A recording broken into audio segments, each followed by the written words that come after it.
예. 여러분들은 인생을 잘 살고 계십니까? 지금의 삶에 만족하고 계십니까? 네. 만족하세요? 아멘.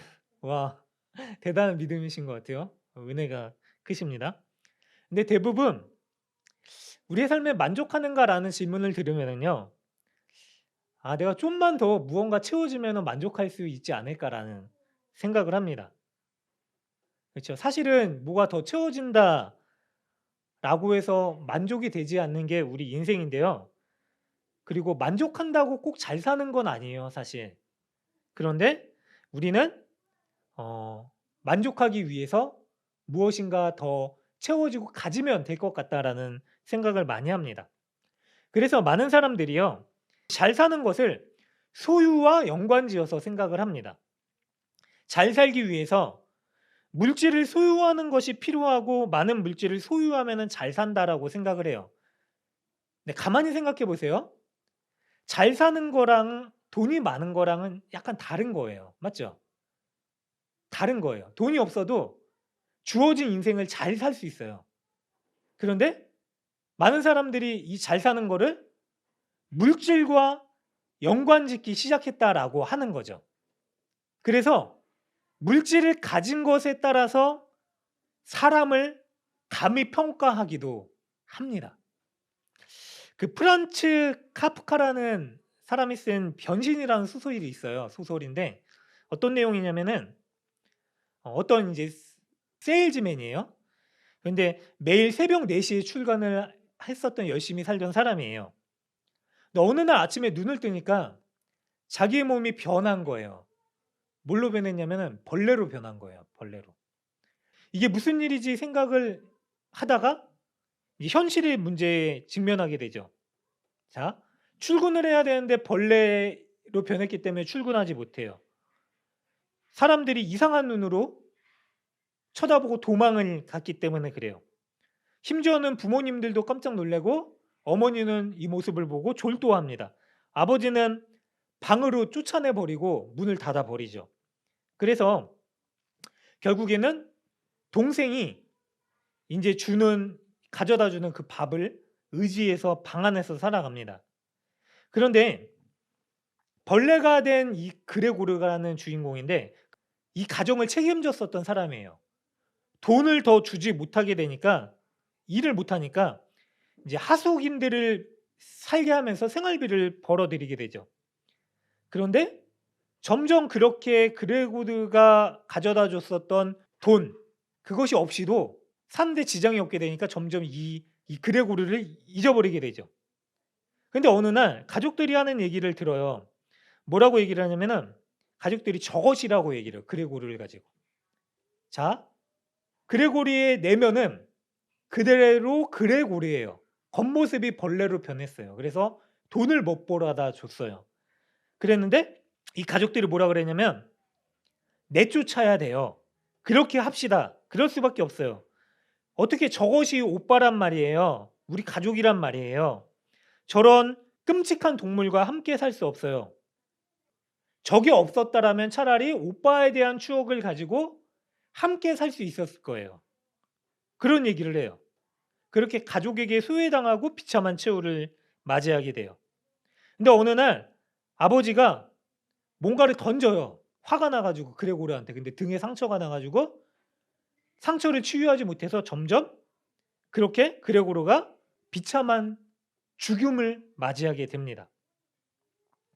근데 마지막 부분이 어떻게 되냐면 가족들이 안도의 한숨을 쉬어요. 그리고 하나님한테 감사하고 이 화사한 봄볕을 맞으면서 밖으로 소풍을 가요. 그리고 끝나요. 자, 가족들에게 있어서 이 그레고르는요.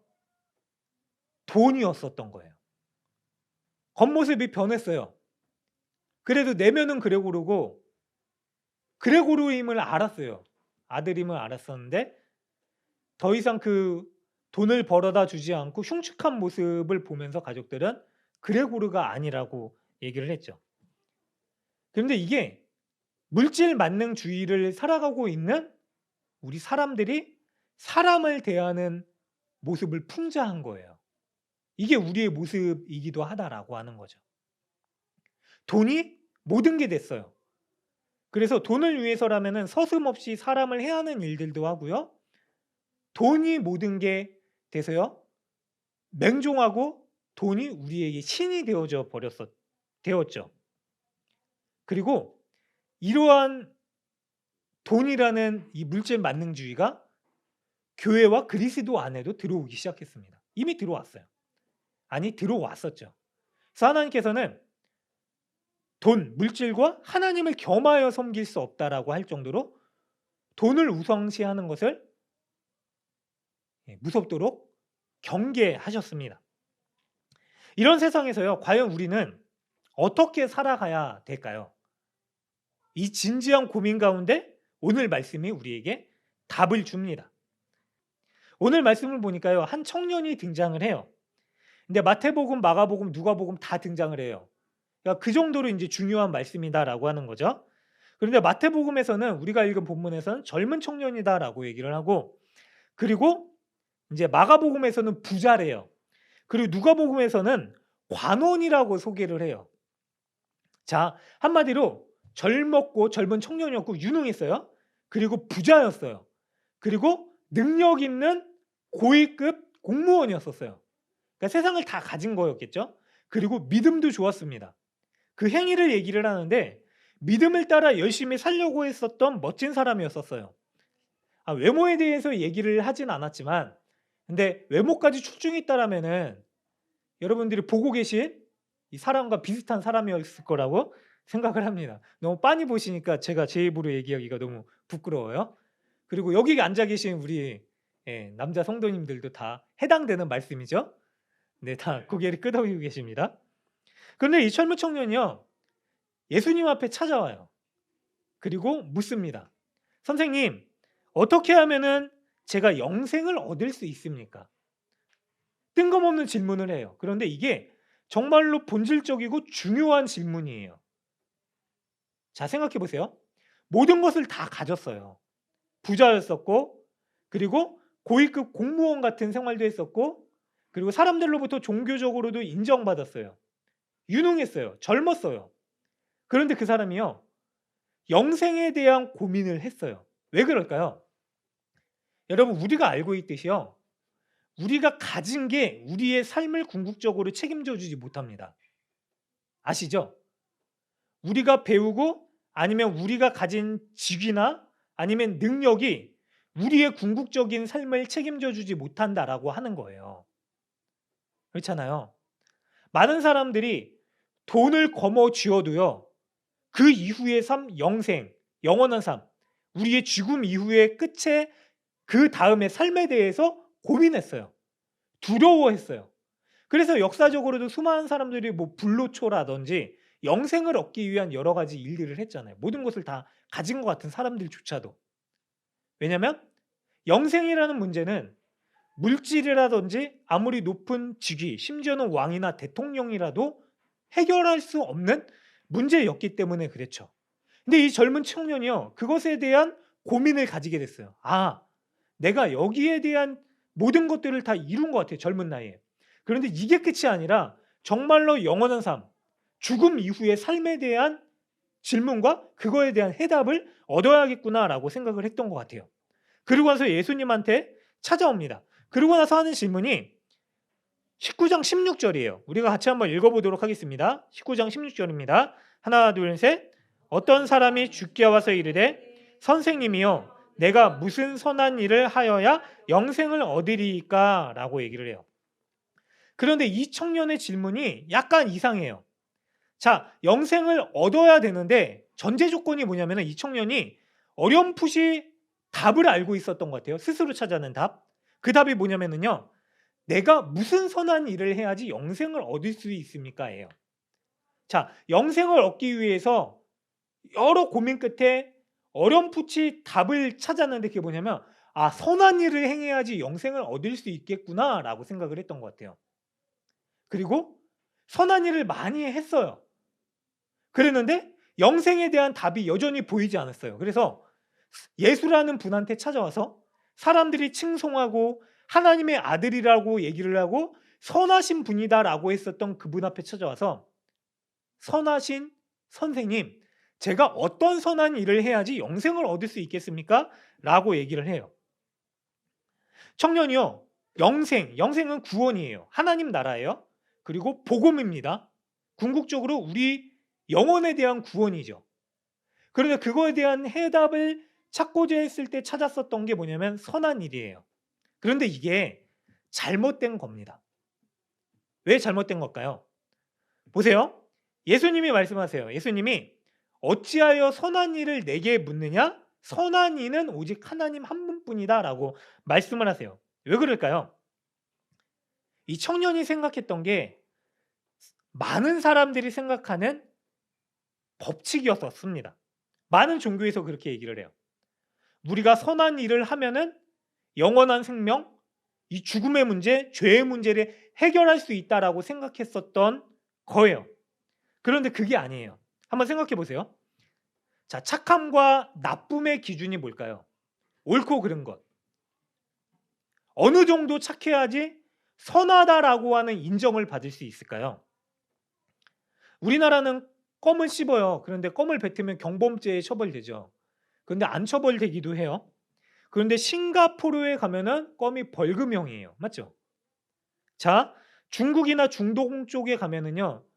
아직도 사람을 돌로 죽이는 일들이 있어요. 명예살인죄, 존속 명예살인죄. 그래서 내 딸이 만약에 사회적 계층이 맞지 않는 사람과 결혼하거나 다른 종교를 가진 사람과 결혼하겠다라고 하면은 동네 사람들이 다 모여요. 그리고 아버지가 돌을 던져서 죽입니다. 던져요. 동네 사람들도 돌을 받아요. 돌을 던져요. 그러면은 우리나라에서는 이 사람이 극악무도한 짓을 저지른 아버지죠. 근데 중독이나 아직도 그런 풍습이 남아있는 사람들, 그 아버지뿐만이 아니라 마을 사람들이 돌을 받았어요. 그 사람들은 자기 나름대로 옳다고 여긴 일을 한 거예요. 맞죠?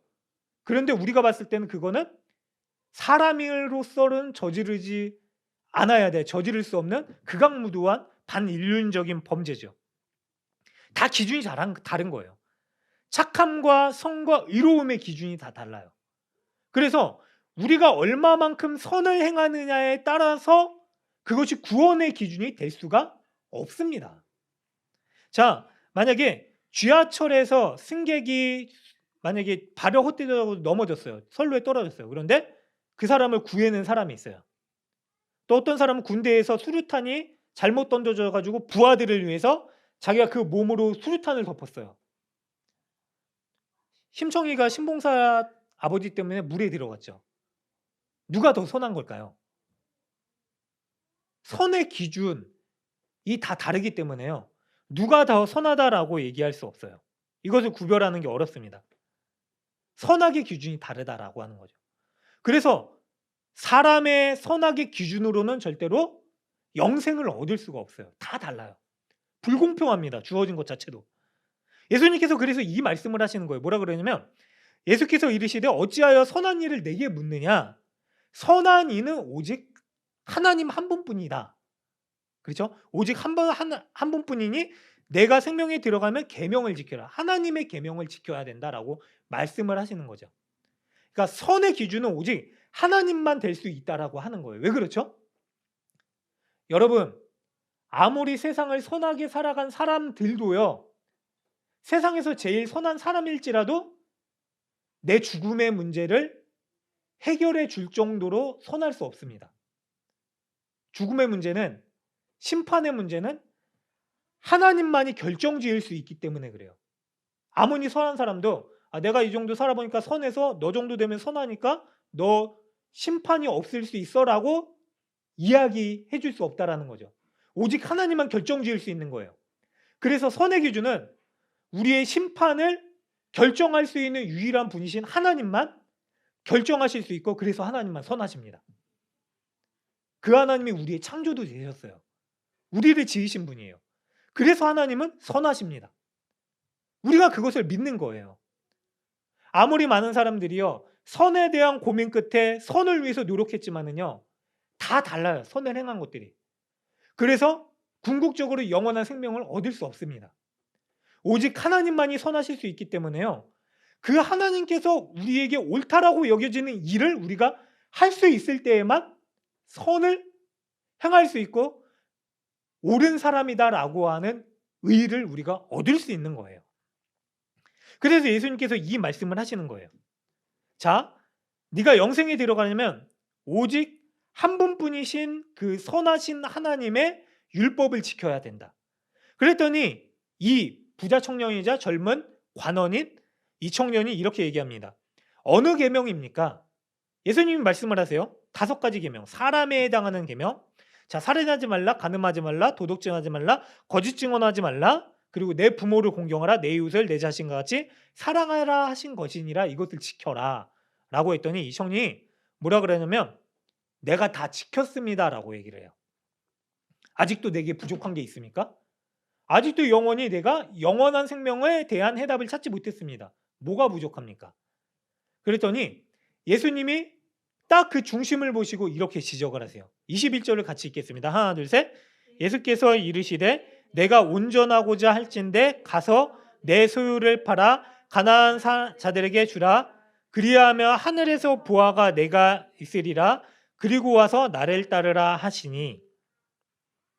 자, 청년이요. 살인하지 말고 간음하지 말고 도둑질하지 말고 거짓 증언하지 말고 내 부모를 공경하고 내 이웃을 내 자신과 같이 사랑하라고 하셨던 그 말씀을 지키지 않았어요, 사실.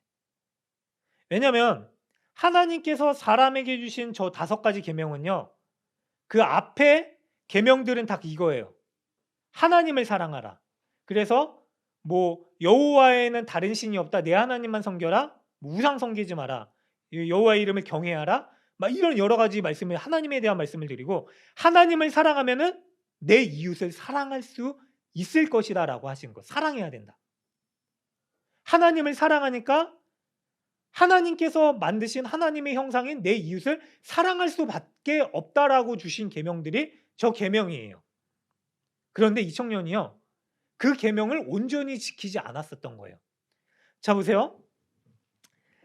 살인하지 말 수 있어요. 자, 간음하지 않을 수 있어요. 도둑질하지 않을 수 있어요. 거짓 증언하지 않을 수 있어요. 이 모든 것을 지킬 수 있어요. 그런데 이 계명의 궁극적인 내용은 뭐냐면요. 얘기하고자 하는 바는 이겁니다. 내 이웃을 사랑해라라고 주신 말씀이에요. 그런데 내 이웃을 사랑하지 않고 이 계명을 지켰다라고 얘기할 수 없는 거예요. 사랑하지 않으면 이 계명을 어긴 거예요. 어떻게 어기게 되었는가? 보니까 이스라엘 백성들 당시의 유대인들은요. 굉장히 가난했어요. 그래서 예수님께서 기도를 가르쳐 주실 때 일용할 양식을 주시옵소서라고 기도해라. 일용할 양식이 뭐죠?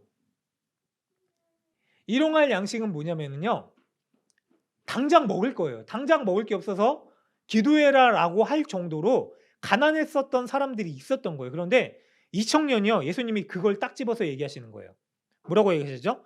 내 소유를 팔아라. 마가복음에서는 네 소유를 다 팔아서 가난한 자들에게 나눠주라라고 말씀을 하세요. 그랬더니 이게 걸림돌이 되어서 이 청년이 어떻게 하냐면 재물이 많음으로 이 말씀을 듣고 근심하며 갔다라고 얘기를 해요. 자, 재물이 너무나 많아서 가난한 사람들한테 나눠줄 수 있는 이 마음이 너무나 어려워서 그 말씀을 지키지 못하게 되니까 영생의 답을 주신 예수님의 말씀을 듣고도 영생을 버리고 떠나갔었던 거죠. 재물이요.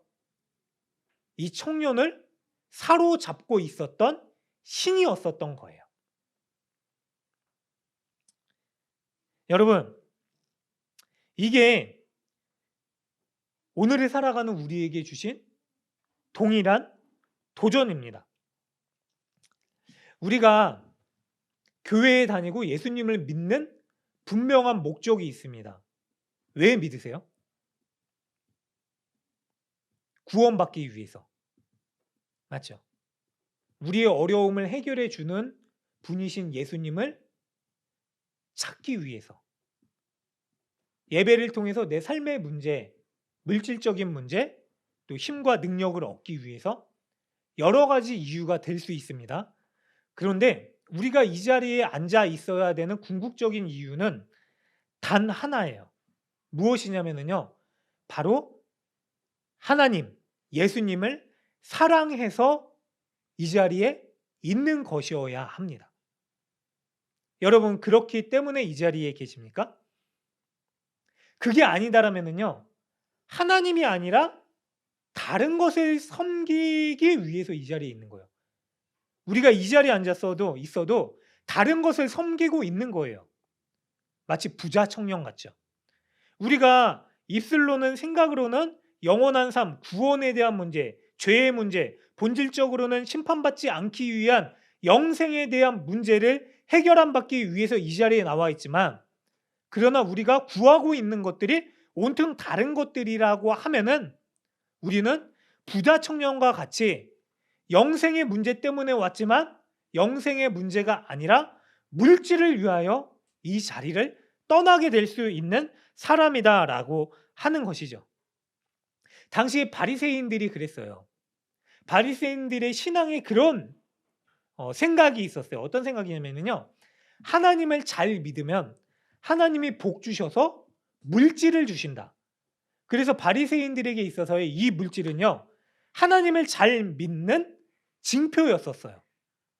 자, 그런데 예수님께서 오셔서요. 그게 아니다라고 얘기를 하시는 거예요. 이 청년도 부자 관원이었었어요. 산헤드린 공의원이라고 하는 공의회의 회원이었었어요. 이거는 유대 종교 지도자들이 속해 있는 곳이거든요.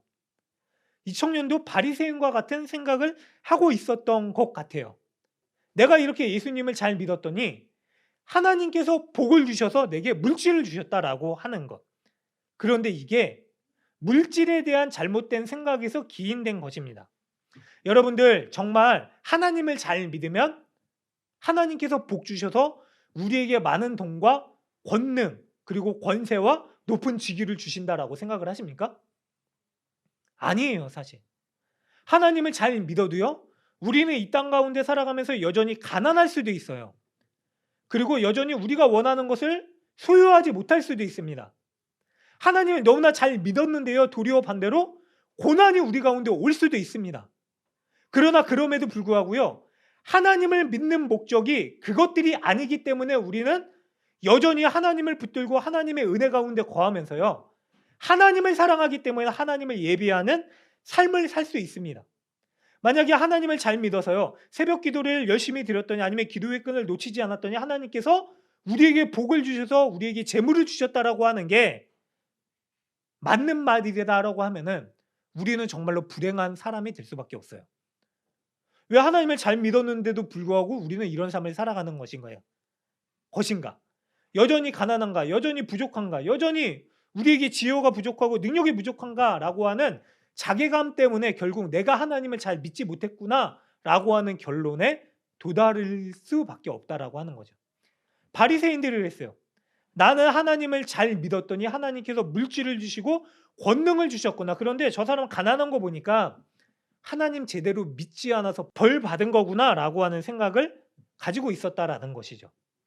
이것은 하나님에 대한 신앙도 잘못된 것이고요. 재물에 대한 생각도 잘못된 것입니다. 재물은요.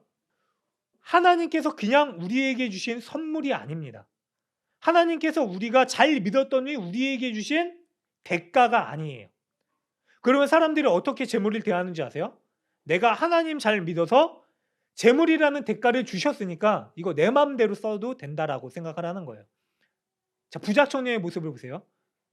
하나님께서 지키라고 하신 계명을 다 지키고 예배도 열심히 드렸어요. 그런데 예수님께서 네가 가진 소유를 다 팔아서 가난한 사람들에게 주라라고 했었더니 그게 안 되는 거예요. 그 싫은 거예요. 재물에 대한 오해 때문에 그렇게 됐었던 것이죠. 그렇다면 재물이란 무엇일까요? 재물은요. 성경에 나타난 또 하나의 은사입니다. 은사는 뭐냐면요. 하나님께서 원하시는 일에 쓰기 위해서 우리에게 맡겨주신 거예요. 뭐 여러 가지 있잖아요. 예언의 은사, 방언의 은사, 치유의 은사, 뭐 영분별의 은사, 여러 가지 은사들이 있지만 재물도 마찬가지라고 생각을 해요. 하나님께서 내 삶을 통하여서 정말로 필요한 곳에 하나님의 나라를 위하여 주의 영광을 위하여 쓰기 위한 곳이 어디인가를 생각하며 그곳에 쓰기 위해서 우리에게 맡겨주신 거예요. 그래서 성경에서는요, 청직이라고 얘기를 하잖아요. 맡겨주신 것을 주인의 뜻에 맞게 사용해라. 그래서 우리 각자에게 하나님께서 원하시는 대로 맡겨주신 게 바로 재물이에요. 그런데 그가요, 이 부자 청년이요, 하나님께서 맡겨주신 그 재물을요, 영생이라는 문제를 놓고서요, 실족하게 돼요.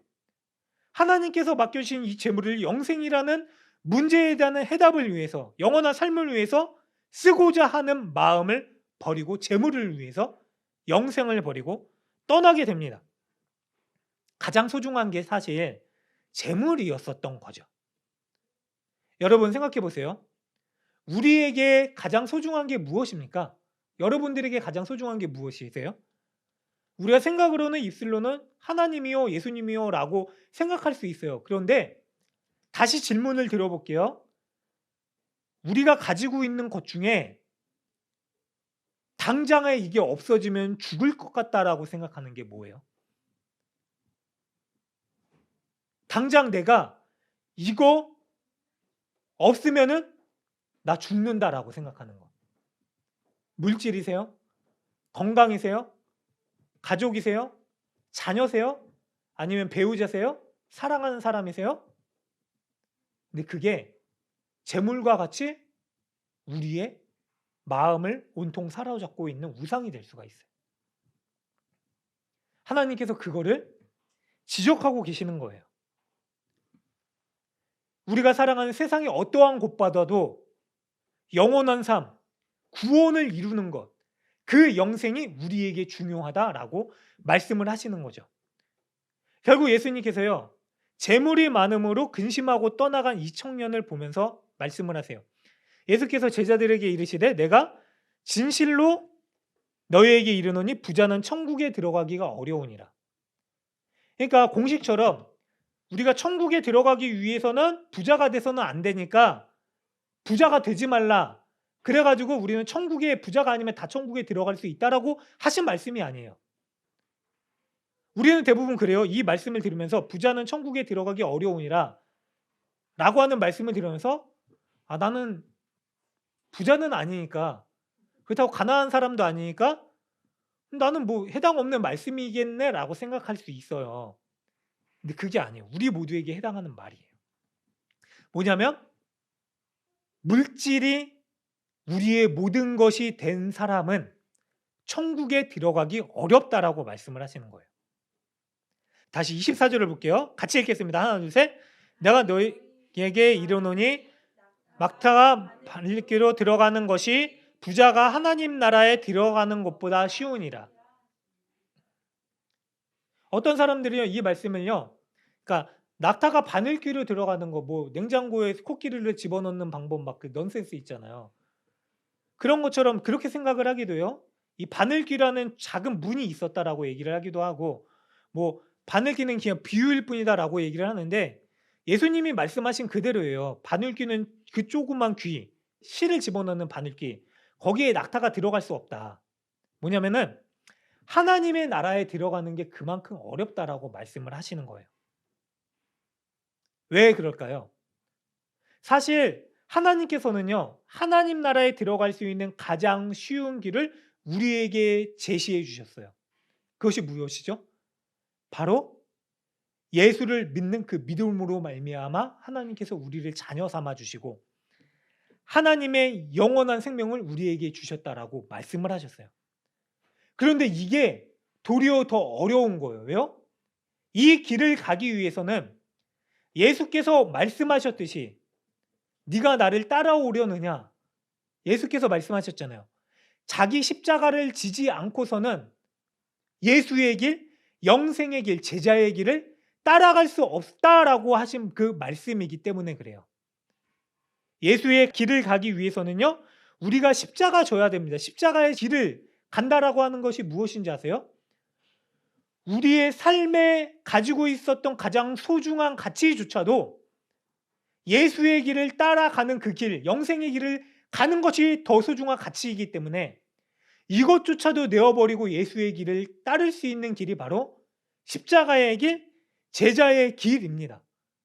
그런데 우리는요, 예수의 길을 간다라고 하면서도요, 우리가 가장 소중히 여기고 있는 세상의 가치를 따라서 예수의 길을 따르지 않고 살아가고 있는 모습을 보이고 있기 때문에 영생의 길로 가는, 그렇죠, 낙타가 바늘귀로 들어가는 것처럼 영생에 대한 어려움을 가지고 있는 것이죠.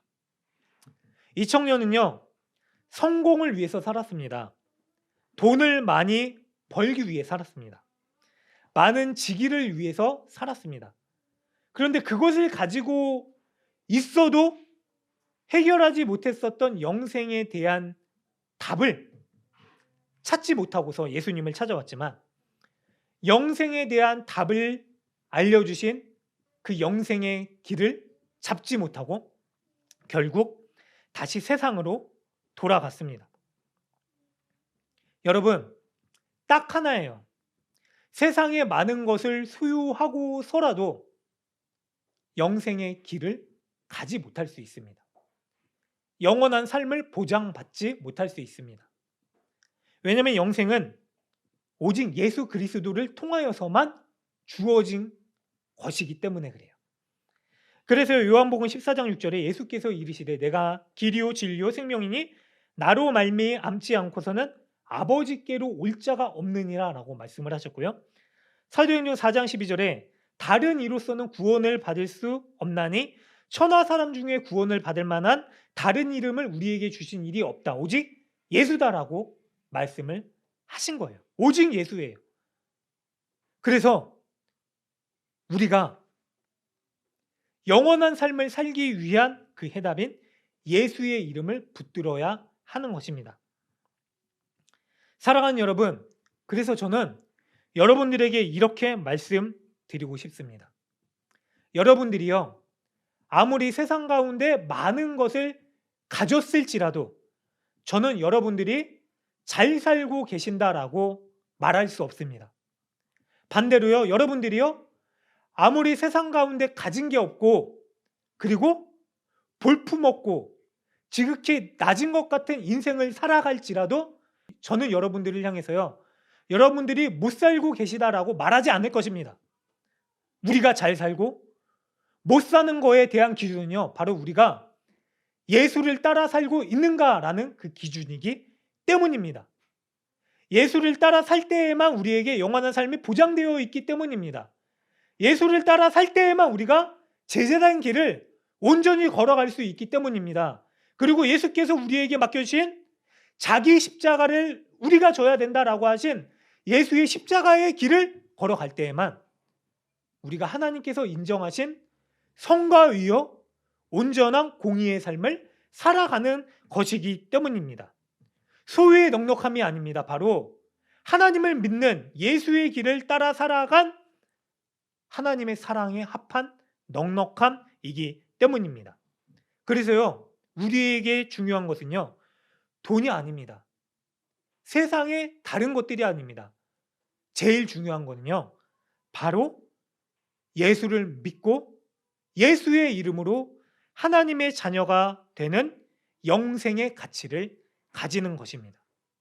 저와 여러분들이요, 그 영원한 삶, 영원한 하나님 나라의 소망을 두고 살아가는 예수의 제자된 우리 모두가 되시길 주님의 이름으로 간절히 축원합니다.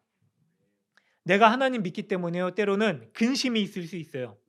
어려움이 있을 수 있습니다. 때로는 물질적인 부요도 있을 수 있어요. 모든 게 성공하는 것 같은 삶을 살 수도 있습니다. 그러나 그것이 잘 사는 게 아닙니다. 예수로 살 때에 우리가 잘 사는 것입니다. 우리가 바로 그렇게 예수 그리스도를 바라보며 영원한 생명을 누리며 살아가는 자들이기 때문에 그렇게 살아야 되는 것입니다. 마지막으로요, 이러한 삶에 대한 도전을 주는 영상이 있어서 한번 나누고 KT 마치도록 데이비스라고 하는 20대 초반의 백인 한 자매입니다. 10년 전쯤에 나왔었던 이 자매가 세상 사람들 부러워하는 거 다 가진 그런 자매입니다. 미국 테네시주 아주 부유한 가정에서 자랐습니다. 고등학교 때 스포츠카를 타고 잘생긴 남자친구가 있고 공부도 1등하고 학생 회장도 하고 그러던 자매입니다. 그거 다 버리고 우간다에 가서 주님을 따라가는 삶을 쓴 책입니다. 이 케이티 데이비스가 고3 때 여름방학 끝날 때쯤 우간다에 있는 어느 고아원에 봉사자가 모자란다는 이야기를 듣습니다.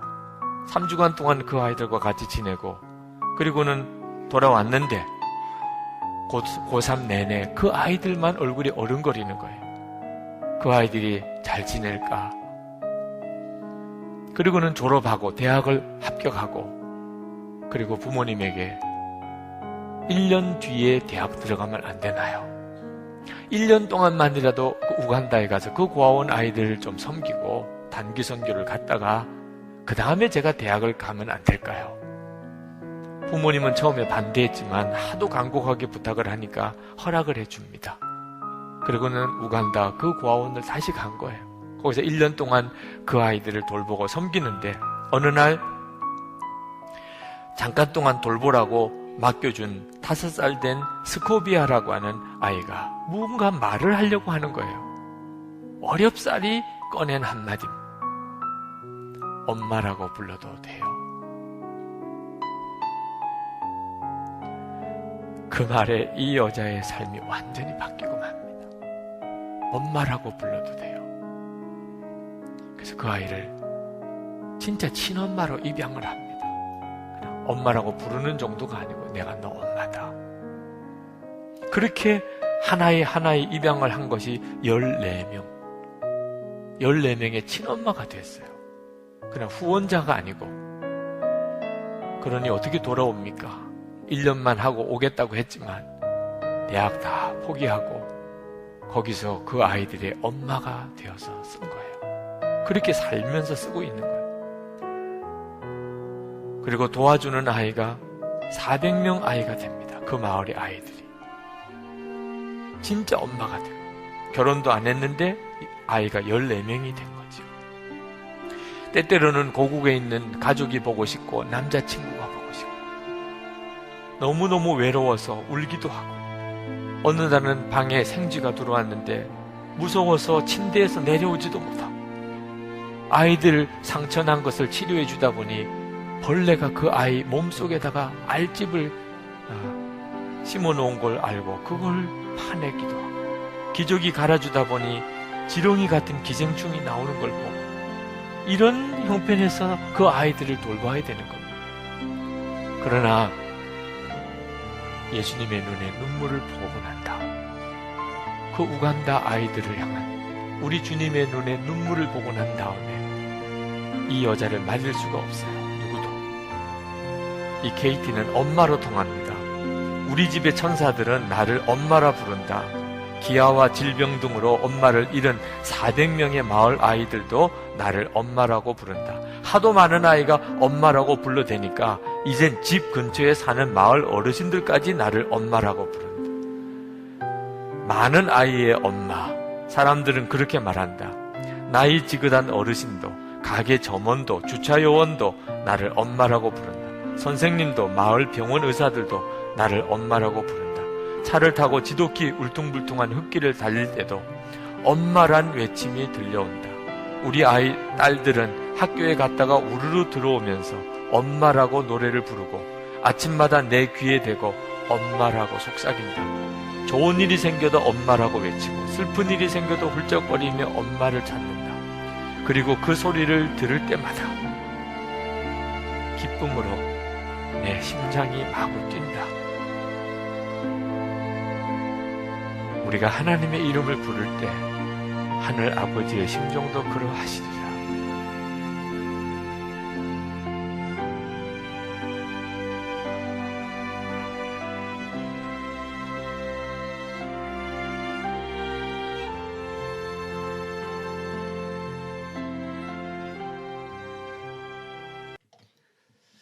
저 여인이 젊은 나이임에도 불구하고 고등학생 때 가서 아이들의 엄마가 되죠. 또 다시 찾아보니까 한 10년 전쯤에 한번 좀 보셨을 영상인데 지금도 여전히 그 아이들이 자립해서 살아갈 수 있도록 돕고 그런 일들을 하고 있다 그래요. 근데 어떻게 저렇게 살 수 있었을까요? 바로 예수 그리스도의 우리를 위한 그 지극히 크신 사랑을 경험했기 때문이죠. 예수님께서 말씀하시는 게 그거예요. 우리가 아무리 구원을 얻으려고 해도요. 우리는 할 수 없어요. 근데 그걸 인정하면 됩니다. 주님이 말씀하시는 거예요. 사람으로는 할 수 없으되 사람으로는 할 수 없으되 하나님만 하실 수 있다. 그리고 이게 복음이죠. 복음이면 다 되는 거예요. 그래서 복음이면 충분하고 다 된다라고 하는 사람들은 저런 삶을 살 수 있는 거죠. 누리고 싶은 게 얼마 많겠어요. 집도 부자예요. 근데 그거 다 포기하고 주를 위해서 헌신된 삶. 근데 그게 영원한 삶에 대해 고민하지만 그 영원한 삶을 이 땅 가운데 살아갈 수 있는 유일한 방법입니다. 사랑하는 여러분들, 우리가요, 그렇게 복음으로, 예수의 이름으로, 복음이 가장 소중한 가치임을 경험하고 이 땅 가운데 담대히 살아가시는 하나님 자녀 되시길 바랍니다.